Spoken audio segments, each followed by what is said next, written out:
Eh bien salut tout le monde, c'est Luc de Eublepharis Reptile, j'espère que vous allez tous très bien.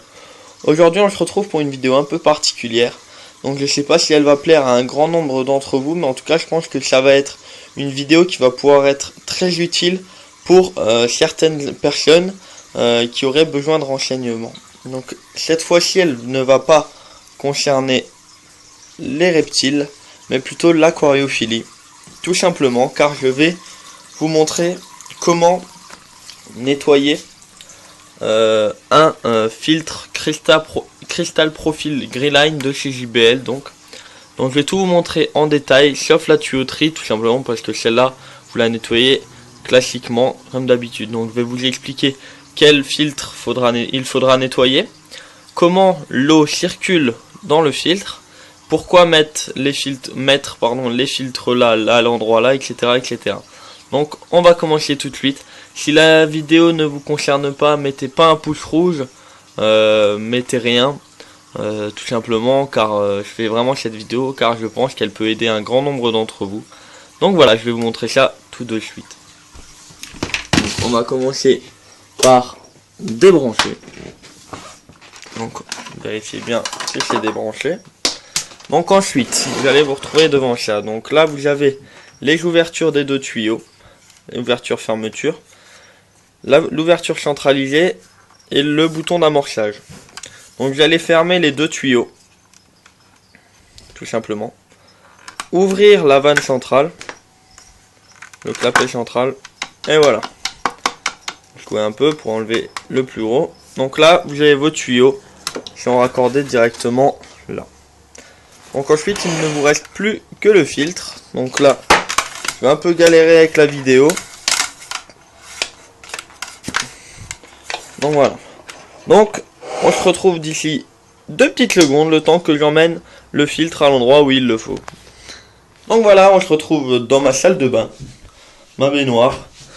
Donc maintenant, vous avez votre filtre. Alors je vais tenter de garder un maximum de lumière dessus pour que vous voyez correctement. Vous ouvrez les 4 clapets, faites bien attention de ne pas les casser. Tout simplement car c'est quand même des clapets fragiles, donc il faut se méfier. Mettez-les bien les 4 vers le bas pour être tranquille. Ensuite vous n'avez plus qu'à lever et donc vous avez le moteur et le rotor. Donc le rotor c'est l'hélice et le filtre. Donc pour commencer on va mettre le moteur de côté car il faudra aussi nettoyer quelques parties, mais je vais vous montrer ça après. Ensuite alors vous allez vider un maximum d'eau. Donc ça arrive d'être sale parce que j'ai bien attendu d'avoir pas mal de saleté pour vous faire la vidéo, car sinon je pensais que ça allait pas être utile. C'est le truc de mes axolotes. Donc pour commencer je vais vous expliquer comment l'eau circule dans le filtre. Donc votre eau va arriver tout simplement, on va vous expliquer plus clairement. Votre eau va être aspirée là, et quand elle va rentrer dans votre filtre, elle va être sortie par là. Donc tout simplement, je vais enlever ça. Voilà. Donc votre eau va sortir par là. Alors, va sortir par là. Et à cause de la plaque là, elle ne va pas pouvoir passer au milieu. Elle va vraiment aller sur les côtés. Donc elle ne sera pas en contact direct avec ça. Donc une fois qu'elle va passer sur les côtés, elle va passer en premier des deux côtés là. Elle ne sera pas en contact avec la mousse du milieu. Donc votre premier filtre, vos premiers filtres seront, je vais y arriver, les deux filtres des deux côtés là. Ensuite elle va continuer sa route en passant de chaque côté et là donc être vraiment un peu partout, vraiment être filtré par tout le filtre. Idem pour cela. Et ensuite tout en bas vous avez vos céramiques. Voilà. Donc votre eau va passer en priorité par là, là et là. Ensuite là, là, là. Et remonter par là, là, là. Et finir par celui-ci. Et être aspiré par là. Voilà. En ce qui concerne le filtre. Donc voici ça. Donc là vous avez mon filtre. Donc c'est possible que vous avez différents filtres dedans. Alors moi j'ai 3 filtrations, ce qu'on appelle des filtrations mécaniques.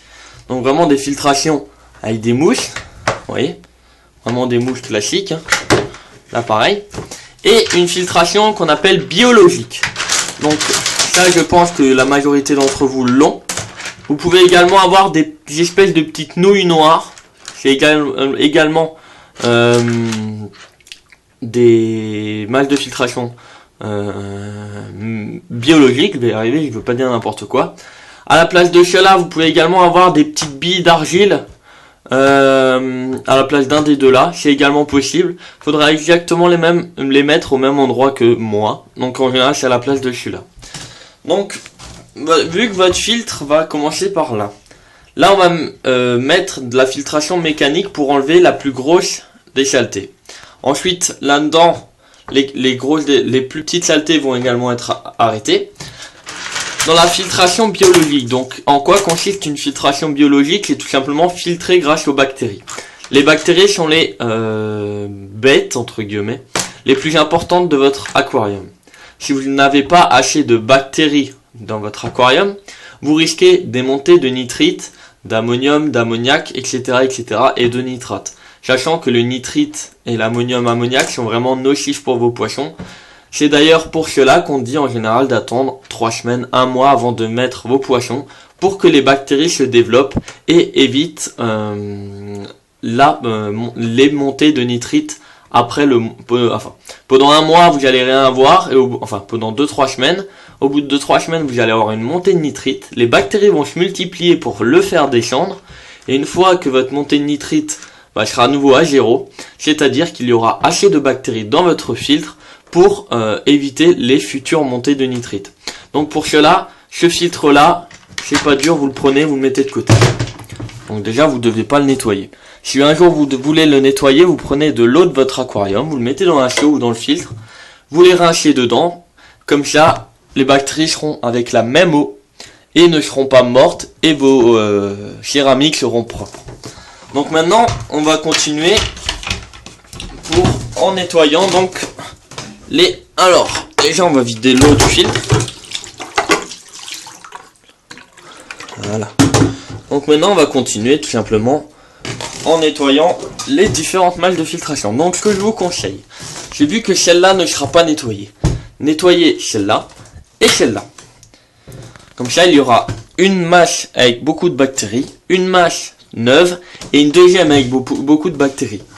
Ce que vous pouvez également faire si vous nettoyez votre filtre assez régulièrement, c'est de jamais nettoyer celle-là premièrement, et toutes les 2 semaines nettoyer une autre. Celle-là, 2 semaines après celle-là, 2 semaines après celle-là, et recommencer le cycle 6 semaines après, etc., etc. Pour conserver un maximum de bactéries dans votre filtre. Si vous nettoyez celui-là et qu'il n'y a plus de bactéries, les trois là, voilà, vont se charger de repeupler ce filtre. Donc pour ça, moi, vu que je les nettoie environ 1 fois par mois, je vais pas toucher à celui-là, pas toucher à celui-là, mais je vais nettoyer les deux là. Comme ça, les bactéries de ces 2 filtres vont repeupler les deux là. Donc je vais les nettoyer, je vais les passer sous l'eau classique, normale. Une fois propre, je reprends la vidéo. Merci. Donc voilà, on a fait le nettoyage, enfin j'ai effectué le nettoyage de tout le filtre. Donc la cuve nue, les céramiques non nettoyées, ne le faites jamais. Si vous le faites un jour, nettoyez-les dans de l'eau de l'aquarium. Nettoyez, non nettoyé, nettoyé. Donc comme ça, les 2 masses de filtration là qui n'ont pas été nettoyées les bactéries vont pouvoir repeupler les 2 là pour garder un maximum de bactéries dans votre filtre. Maintenant, nous allons voir qu'est-ce qu'il faut nettoyer sur le moteur. Donc déjà, je ne l'ai pas encore fait, je vais nettoyer la plaque. Tout simplement, vous voyez, voilà. Donc elle est un peu sale. Et toujours bien vérifier. Je vais mettre à la lumière. Voilà, là vous avez donc dedans le rotor, c'est l'hélice qu'il y a dedans là, toujours bien la nettoyer. Si un jour vous voyez votre filtre qui n'aspire plus d'eau, vous le branchez, vous le prenez comme ça et vous prenez un tournevis, quelque chose, vous donnez un tout petit coup là. C'est possible que votre filtre a aspiré un gravier et que le gravier a bloqué l'hélice et donc ne fonctionne plus.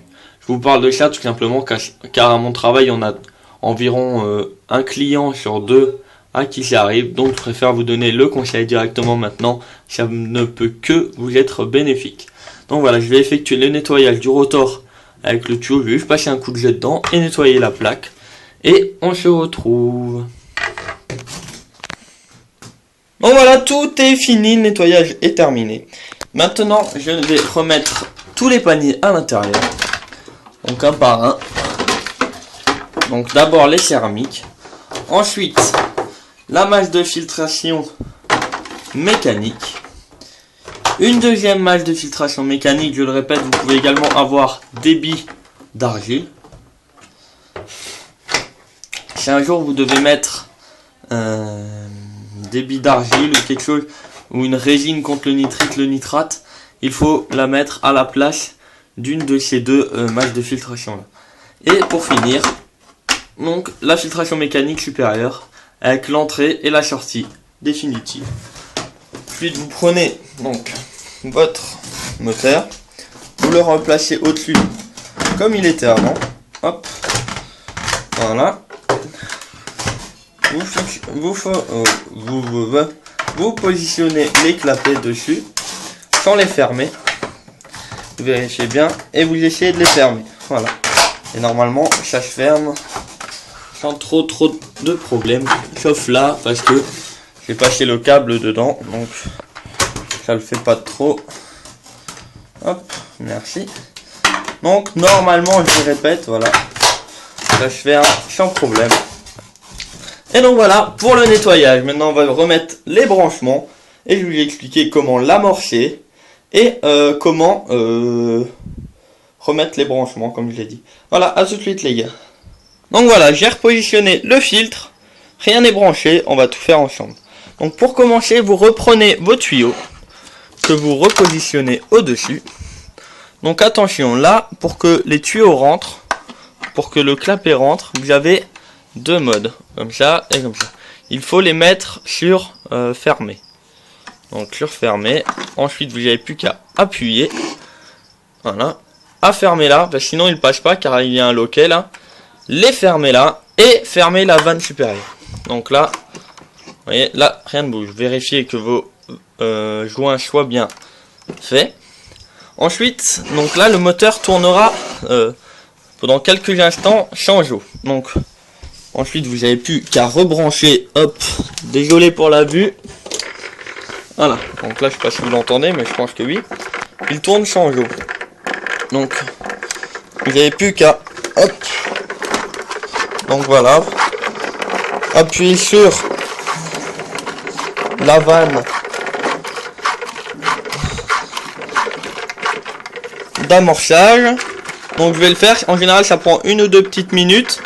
Une fois fait, je vous refais la vidéo pour vous montrer le fonctionnement. Donc voilà, il est reparti. Donc comme dit, j'ai appuyé là pendant 1 minute à peu près. Et c'est reparti. Petit conseil que je vous donne. Donc ne faites pas ça n'importe comment. À votre sortie d'eau, mettez une épuisette. Car là, je n'ai pas nettoyé la tuyauterie. Il y a toujours des petits déchets dans les tuyaux. Et vu que votre filtre est tout propre, il aura plus de pression. Donc la saleté partira. Et fini dans l'aquarium si vous ne mettez rien. Déjà là vous voyez que c'est un peu trouble. Donc voilà. Donc vous mettez une petite épuisette et je sais pas si vous pouvez le voir. Elle retient quand même pas mal de saleté. Vous la faites tourner comme ça pendant 10 minutes. 10 petites minutes. Vous enlevez l'épuisette. Vous remettez votre système de rejet classique. Et c'est réglé. Voilà. Donc là vous entendez il fait encore un peu de bruit. Le temps que l'air s'évacue par le tuyau de sortie.